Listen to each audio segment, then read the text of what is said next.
Hey everyone, thanks for joining us on Play Games. My name is Lance, and today I'm looking at a brand new game coming to Kickstarter called Galaxy Dice. This is a new game by Rampage Games. It is a 1 to 4 player game that takes roughly 30 to 45 minutes to play and is a competitive game, so each player is going to be competing against the other players to get the most points and be the overall winner at the end of the game.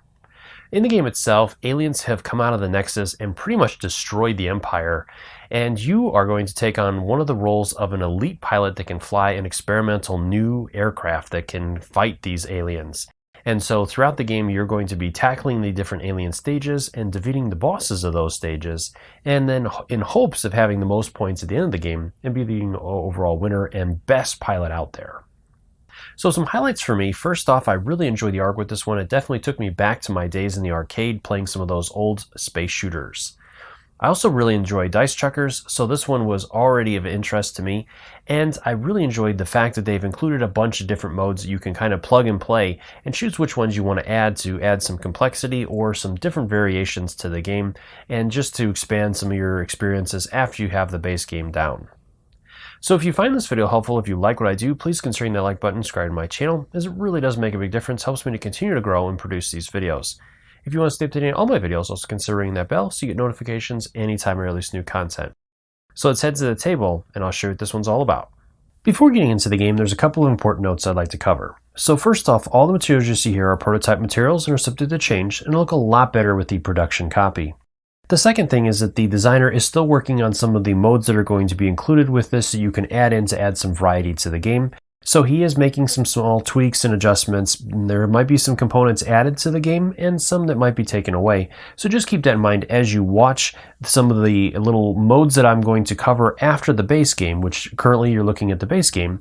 So most of that will stay the same. But again, some of those other modes might change a little bit. So from there, let's go ahead and jump on in, and I'll start off by taking a look at the main playing area that the players are going to interact with throughout the game. So the first thing you're going to notice is the Stage Select deck, and this is going to contain the 4 different stages included in the game, which are the Dunes, Ocean, Machine, and Volcano stages.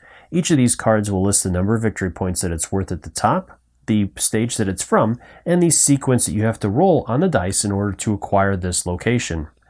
And above that, you'll notice the 4 different bosses for those 4 different stages: Dunes, Ocean, Machine, and Volcano. Each of those bosses is again going to have that sequence that you need to roll to defeat the boss, and then once you do, you'll add that over to your playing area. Above that, you'll notice the 2 blue dice. These are the boss dice, so each time you defeat a boss, you get to add a blue die every time you roll for the rest of the game, and these are going to be powerful dice with ×2 multipliers and even wild sides on them that you can use as any symbol, so they're definitely going to be dice that you want to acquire as soon as you can. During each player's turn, that player has 2 different options. The player can choose to tackle a stage, rolling the dice to match the symbols on one of the stages that player wishes to collect, or the player can choose to rush a boss. A player can only choose to rush a boss if they've completed 1 or more stages of that boss's type, and each stage the player has completed will allow them to re-roll 1 time against the boss. If the player is able to match all the symbols on a boss, they get to claim that boss's card, and then for the rest of the game, they can trade one of their black dice for a blue dice, which is a lot more powerful. So let me show you an example of this. I'm going to go ahead and say that my player is going to try to tackle a stage, so I'm going to roll the dice. And from there, then you can choose to lock any symbols you want. Now you can choose to re-roll these later on with your re-rolls, as you can re-roll the dice 2 additional times after your initial roll. Any explosions you roll are going to be set off to the side, and if you roll 3 explosions and no level ups, then your turn is over. Or throughout a number of re-rolls, if you have 3 explosions with no 1-ups, then you also are going to end your turn. I do have a 1-up, so I'm going to go ahead and gain that back, and then I can roll again. So let me do that. And again, I can set off any dice off to the side I want to, and I can bring dice back in to re-roll them if I choose to change what I'm going after. Like if I am not seeing what I need here, I can choose to go after this one instead, so I might want to re-roll this blue one instead, as I have this one now, so I could complete this and then roll and see if I get lucky with that one. So I have 1 more reroll, so I'm going to go ahead and roll these again. And I got the symbol I was looking for. Now, if I hadn't, I can choose to spend tokens to add additional rerolls to the dice that I have. I can also spend a token if I have an explosion I wish to add back in to roll again. I can do that. And so I did get the symbols that I needed to claim this card here. So I'm going to go ahead and add this to my area, and then I will reveal a new card.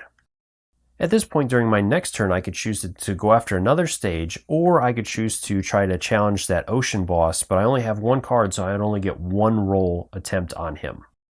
And this is going to go from player to player, continuing until one player is able to defeat 3 bosses. At that point, the end of the game is triggered, and each player will get one final turn except for the player that triggered the boss, and then the players will total up the number of victory points they have on all of their cards, and the player that has the most points will be the overall winner at the end of the game.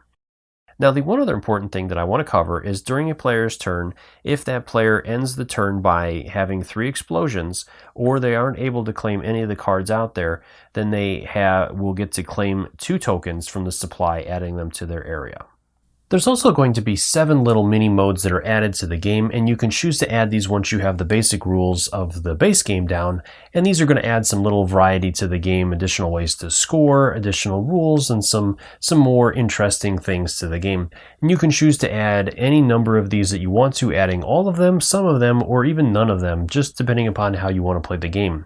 So the first one I have is the bonus stage, and with these, this is going to add the 10 bonus stage cards to the main stage select, and when a player completes a stage, if they have additional symbols that they can match up to one of the bonus stages, then they'll also receive that, and then they get to roll the bonus stage die and get that number of tokens that are represented on there, with some being 1, even up to 3 tokens. So some ways to add additional tokens and some bonus points to your games. The Power Capsule mode is going to add one little extra benefit when players die. Normally players will gain their 2 tokens, but when the Power Capsule mode is included, you'll also get to draw one of these cards. Each of these cards will be worth victory points at the end of the game, and also can be discarded for a special ability that the player can use during their turn. Adding the glitch card mode to your game is going to give you another opportunity to get victory points at the end of the game for each glitch card that you have, and then throughout the game, if you are able to roll 5 of a matching symbol to a glitch card that is face up, then you can acquire that, even if it's from other players. So even if you have acquired this card, another player that rolls the same sequence can take it from you. And this will provide you with an extra ability that you can use each of your turns. So with this one, it would grant you additional symbol, or this one you could cancel an explosion result once per turn. The Dark Energy mode is going to add some darkness to your game. At the beginning of the game, you'll shuffle up the 6 cards, revealing 1 with a dark energy and 1 with the effect matrix, and then at the beginning of each player's turn, they're going to roll 1 ship die and place the glass cube on the result rolled, and then that will be in effect for the rest of their player's turn. With Ace Pilot mode, this provides the players with another opportunity to gain victory points into the game, and then each Ace Pilot has a particular weapon type that they can store in their ship. So during a player's turn, if they roll a certain type of weapon based on their Ace Pilot, they can choose to lock that weapon, increasing their die that number of times they roll that weapon type, instead of trying to complete a card.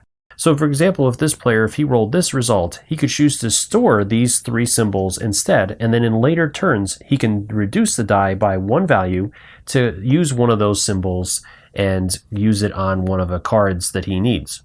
With the Nemesis mode, these cards are going to be added to the stage select during setup, and then each time one of these comes out, the players are going to add 6 tokens to it, and then from that point on, the players cannot collect stage cards until the Nemesis is defeated. In order to defeat a Nemesis, you have to match the ship dice with the symbol that is on there, and each time a player does that, they will take 1 token off there. The player that takes the last token is also going to take the Nemesis card, and then play proceeds as normal. And the final mode is the Nemesis Soul, and this is going to extend your regular games, as this is going to add a final boss that the players must defeat in order to end the game.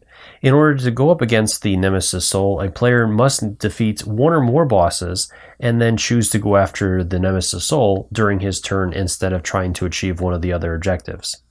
The player that is able to defeat him will collect the card, and then again the players will total up the number of victory points, and the player that has the most will be the winner.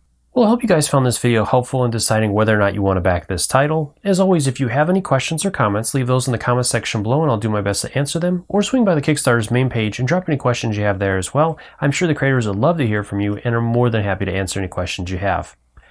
Thank you so much for taking the time to watch this video and leave me feedback on that. I do really appreciate it, and I take into account everything you guys say to make the best possible videos.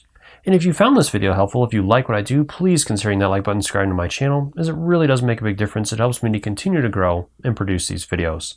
Until next time, I'll see you guys later.